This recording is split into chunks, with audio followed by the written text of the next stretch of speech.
Ready to teach में आपका स्वागत है। आज फिर हम एक नई वीडियो के साथ आए हैं और ये जो वीडियो है ये वर्कशीट नंबर 3 है और ये विशेष रूप से 7th क्लास के बच्चों के लिए है और विषय जो है इसमें विज्ञान है। और ये जो वर्कशीट नंबर है 3 है, इसमें विद्यार्थी का नाम आएगा, इसमें कक्षा अध्यापक का नाम आएगा। आज तारीख 16/4/21 है। आइए पढ़ते हैं और जानते हैं पादप में पोषण की अन्य विधियाँ।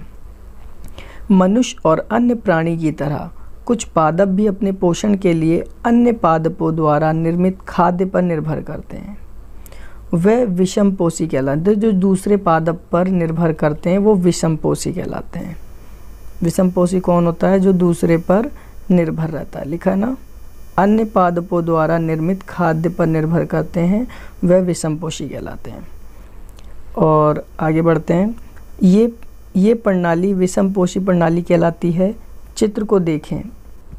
ये जो चित्र दिख रहा है आपको येलो कलर का, ये चित्र में ये दिखाया गया है किस तरीके से ये विषमपोषी प्रणाली है और इसे अमरबेला का पादप कहा गया है।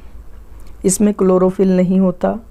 ये अपना भोजन उसे पादप से प्राप्त करते हैं जिस पर ये आरोहित होते हैं, यानी टिके हुए हैं, यानी इस पेड़ से ही ये अपना भोजन प्राप्त करते हैं। ये येलो कलर के होते हैं, इसे अमरबेला कहा गया है। आइए आगे बढ़ते हैं। जिस पर ये आरोहित होते हैं वह पादप परपोषी कहलाता है। जिस पर ये डिपेंड होते हैं उसे हम परपोषी कहते हैं, क्योंकि अमरबेला जैसा पादप परपोषी को अमूल्य पोषक से वंचित रखता है, अतः इन्हें परजीवी भी कहते हैं। और ये परजीवी भी कहते हैं जो दूसरों पर निर्भर रहते हैं, जैसे अमरबेला इस पेड़ पर निर्भर है। आइए आगे बढ़ते हैं। कुछ ऐसे पादप भी हैं जो कीटों को पकड़ते हैं, यानी छोटे छोटे इंसेक्ट्स को पकड़ते हैं तथा उन्हें पचा जाते हैं और उनको क्या करते हैं, वो खा जाते हैं या पचा लेते हैं, डाइजेस्ट कर देते हैं। ऐसे पौधे हरे या अन्य किसी रंग के हो सकते हैं और ये हरे पौधे भी हो सकते हैं या फिर अन्य रंग के भी पौधे हो सकते हैं। चित्र के पादप को देखिए और इसके घड़े के समान दिखाई देने वाली संरचना वास्तव में उसकी पत्ती का रूपांतरित भाग है। पत्ती का शीर्ष भाग घड़े का ढक्कन बनता है और घड़े के अंदर उनके रोम होते हैं जो नीचे की ओर ढलक रहते हैं।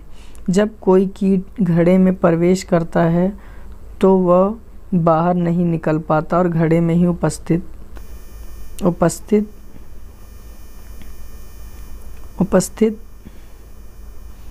पाचक रस द्वारा कीटों का पाचन हो जाता है। अच्छा, वो जो कीट घुसते हैं घड़े में वो उसी में ही रह जाते हैं। तो ऐसे पादप कीटभक्षी कहलाते हैं और वो क्या करते हैं, उसी में ही वो मर जाते हैं और वो उनका खा लेते हैं। उदाहरण के लिए घट प्राणी पादप, विंस, फ्लाई ट्रैप पादप, ये सारे इसके एग्जाम्पल्स हैं। ये पादप कीटों के ऊपर इसलिए निर्भर होते हैं क्योंकि इस प्रकार के पादपों को मृदा से सभी आवश्यक तत्व नहीं मिल पाते। अच्छा, मिट्टी से इन्हें सारे आवश्यक तत्व नहीं मिल पाते हैं, इसलिए वो इन पर निर्भर होते हैं। आइए अब आगे बढ़ते हैं, चित्र की ओर देखते हैं। ये एक घट प्राणी पादप है और एक वीनस फ्लाई ट्रैप है। आइए क्वेश्चंस की ओर बढ़ते हैं। पीले रंग के दुबले तने वाले परजीवी पादप का नाम बताएं। परजीवी, जी अभी हमने पढ़ा था परजीवी कौन होते हैं। ये अमरबेला कौन है? अमरबेला जो है इसमें ये पीले रंग की है, इसको परजीवी कहा जाता है क्योंकि ये दूसरे पर डिपेंड है, इसलिए खाने के लिए। कीटभक्षी पादप के उदाहरण लिखिए। कीटभक्षी के पादप के उदाहरण है घट प्राणी पादप, विंस, फ्लाई टैप, ये सब पादप के उदाहरण हो गए। कीटभक्षी पादप का भक्षण क्यों करते हैं? कि अभी हमने पढ़ा था कि जो ये कीटभक्षी पादप होते हैं इनका भक्षण किया जाता है। भक्षण ढूंढिए, इसी में मैंने अभी पढ़ाया था।